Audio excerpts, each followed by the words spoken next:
The most valuable office product in American history was invented in 1968, but it sat in a filing cabinet for 12 years. Not because anyone forgot about it, because every time someone looked at it, they decided it wasn't worth making. The surveys said no. The test launch failed. The company nearly killed it 3 times. You've probably used one today. The inventor was trying to make the strongest glue ever created. He made the weakest useful one instead. And what happened next is one of the strangest stories in the history of how ideas become things. Because the product didn't fail for the usual reasons. It failed because nobody could imagine wanting something they'd never held in their hands. This is that story. The story of Post-its. Last time we talked about Robert Goddard, the physicist who launched the first liquid-fueled rocket in a cabbage patch and went home and wrote 3 sentences about it. A few of you wrote in asking if these stories always end with someone dying before they get credit. This one doesn't, but it comes close.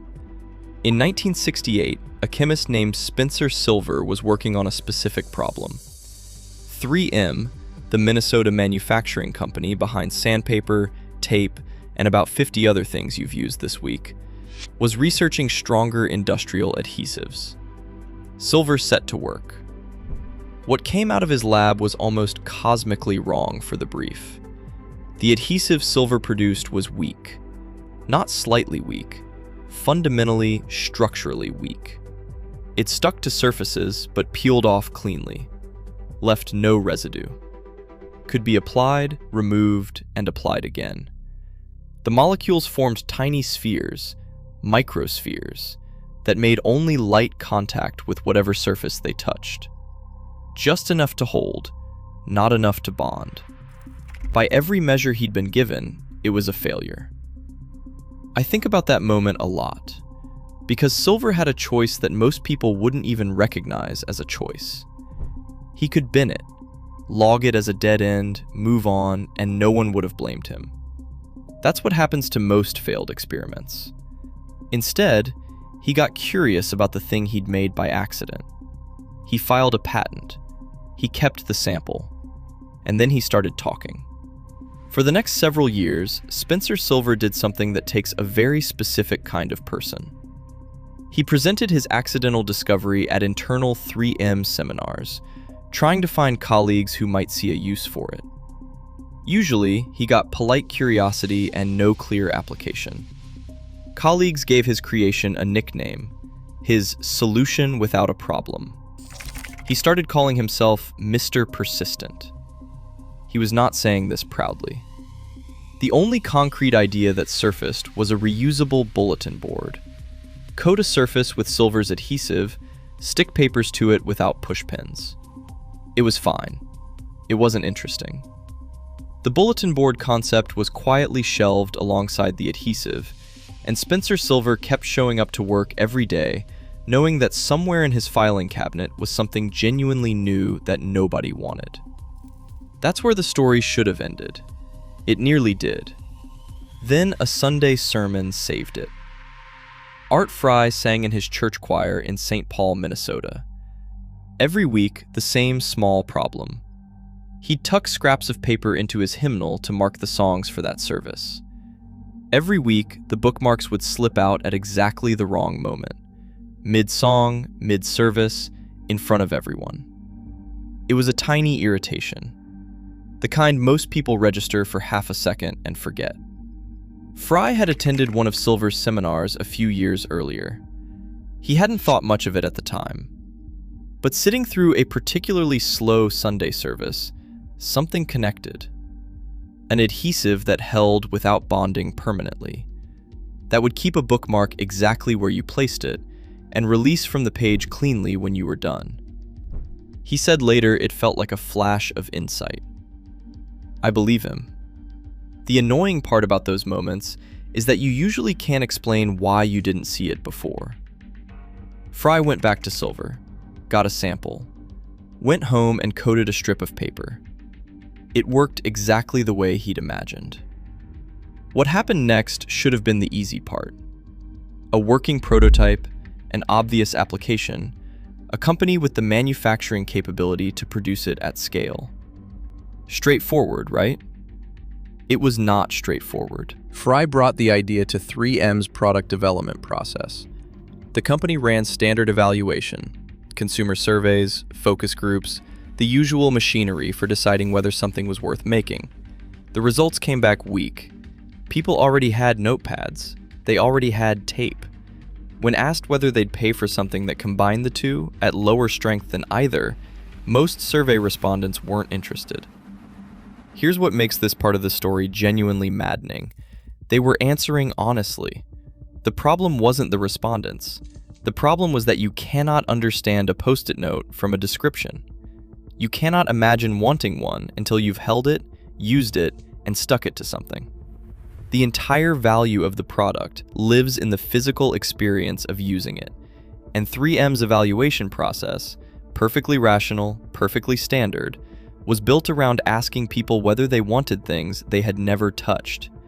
The surveys said no. The product nearly died.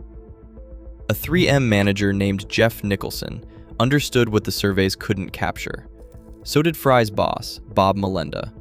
They pushed for a different approach. In 1977, 3M released a version of the product in 4 test markets under the name Press and Peel. The packaging couldn't communicate what the thing actually was. The product sat on shelves. Sales were flat enough that the whole project started looking, again, like a dead end. At this point, the adhesive had been sitting in Silver's files for nearly a decade. It had survived 2 rounds of corporate skepticism, 1 failed product launch, and more internal resistance than most ideas ever face. A less stubborn collection of people would have walked away. Instead, they tried one more thing. In 1978, 3M launched what they called the Boise Blitz. They saturated offices across Boise, Idaho with free samples. No pitch, no packaging explanation, just the product, in people's hands, letting it demonstrate itself. Reorder rates came back extraordinarily high, in some offices exceeding 90%. Not because of advertising, not because a focus group finally came around, because the moment you use one, you understand it. Fry described the way it spread afterward as being like a virus. People would stick a note to a document, send it to a colleague, who'd receive it, peel it off, feel it, stick it to something else, and immediately want more. It was a self-spreading idea. It had been that all along. The problem was getting it into the first pair of hands.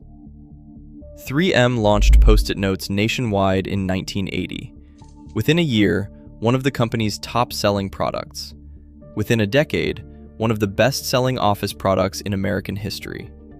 Today, 3M produces tens of billions of them annually, in more than 1,000 variations, sold across 150 countries. By 3M's own estimates, office workers exchange dozens of sticky note messages every week, a number that would have meant nothing to a survey respondent in 1974. And the color, that canary yellow, now so iconic that 3M has trademarked the specific shade, was chosen entirely by accident. It was the only scrap paper available in the lab next door to where Fry was working. 12 years. From accidental discovery to national launch. 12 years of internal presentations that went nowhere. Focus groups that said no, a product launch that failed, and a handful of people who kept insisting the problem wasn't the product, it was that nobody had held one yet. What stays with me is the survey problem, because it isn't specific to Post-it notes. It's a structural issue in how new things get evaluated. We ask people to imagine wanting something that doesn't exist yet in any form they've experienced. And then we treat their failure of imagination as data about the idea. Silver's adhesive failed every test, not because it didn't work, but because the tests were built for a world where it didn't exist. The Post-it note is one of the best-selling products in history.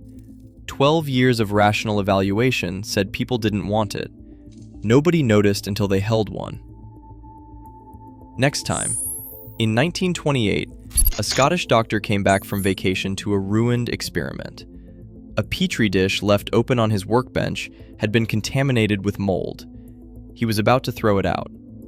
What he saw instead would go on to save an estimated 200 million lives. His department head told him it probably wasn't worth a paper,